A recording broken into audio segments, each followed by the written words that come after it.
Top Taiwan. I'm Ethan Liu with 10 minutes of news from here in Taiwan and around the world. It is not about ideology, it is about money. That's the message from the foreign minister of Honduras, who says economic reasons are behind its decision to ditch Taiwan as a diplomatic ally. The decision will leave Taiwan with just 13 formal allies. Zhang Van Trist reports. The flag flying atop this building will soon be coming down. This is Taiwan's soon-to-be former embassy in the Central American country of Honduras. The country's president floated the idea of cutting ties with Taiwan even before taking office. Now, more than a year into her term, she's making the move. Honduras will now recognize China instead. China claims Taiwan as part of its territory, and in its campaign to isolate Taiwan, it makes countries pick a side.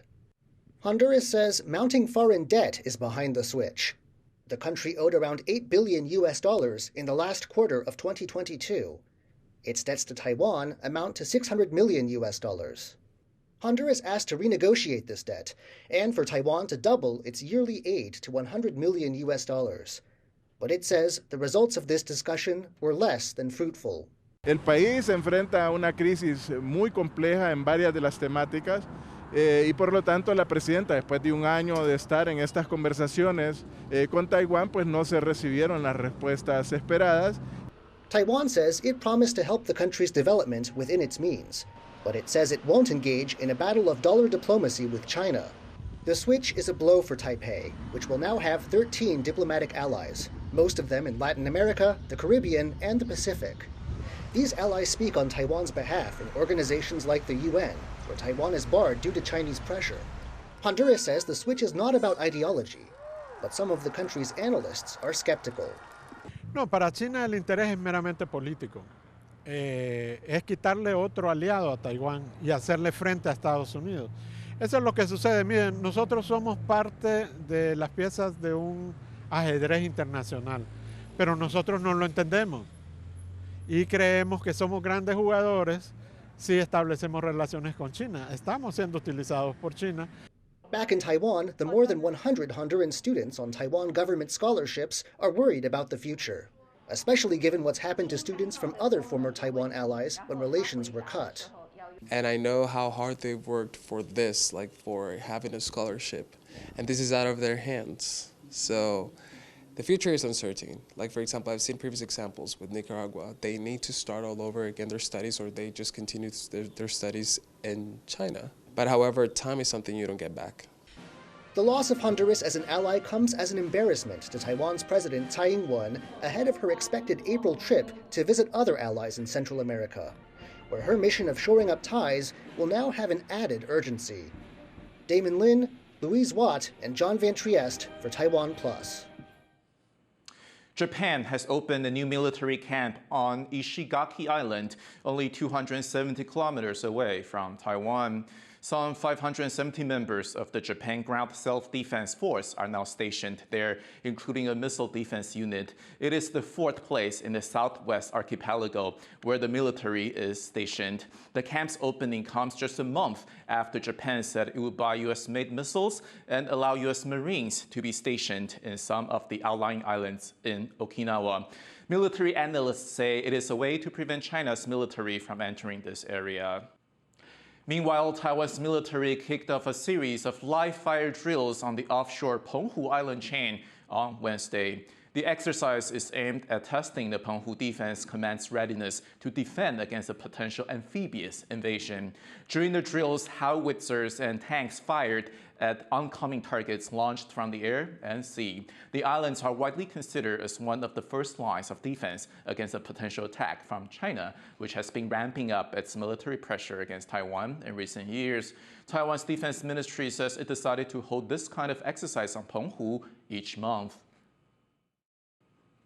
International nonprofit group Civicus recently released its annual report ranking each country on its protection of freedoms and civil liberties. And this year, Taiwan is the only country in Asia to receive the report's top ranking. Sam Robbins takes a look at why. Is Taiwan the only truly open country in Asia? A new annual report by the international nonprofit organization Civicus says it is. The report ranks how well each country protects, quote, civic space. It defines this as freedom of association, assembly, and speech. Each country is given one of 5 ranks, with open being the highest and closed being the lowest.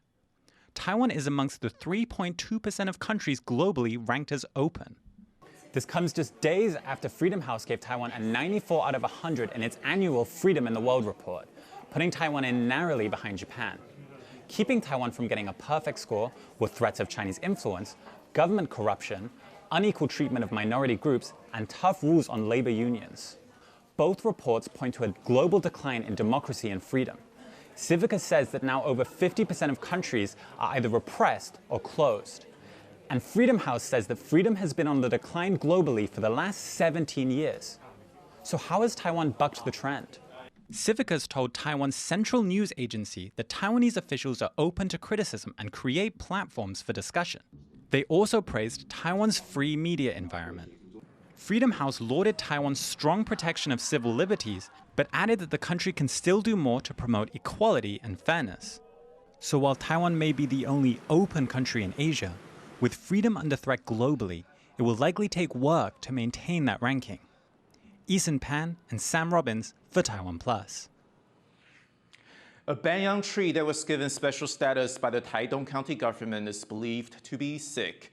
Villagers say it has been infected for a while as its dense branches and leaves have become dry and thin. Scale insects have been found feeding on its leaves. This causes them to yellow, and with heavy infestations, the tree may die.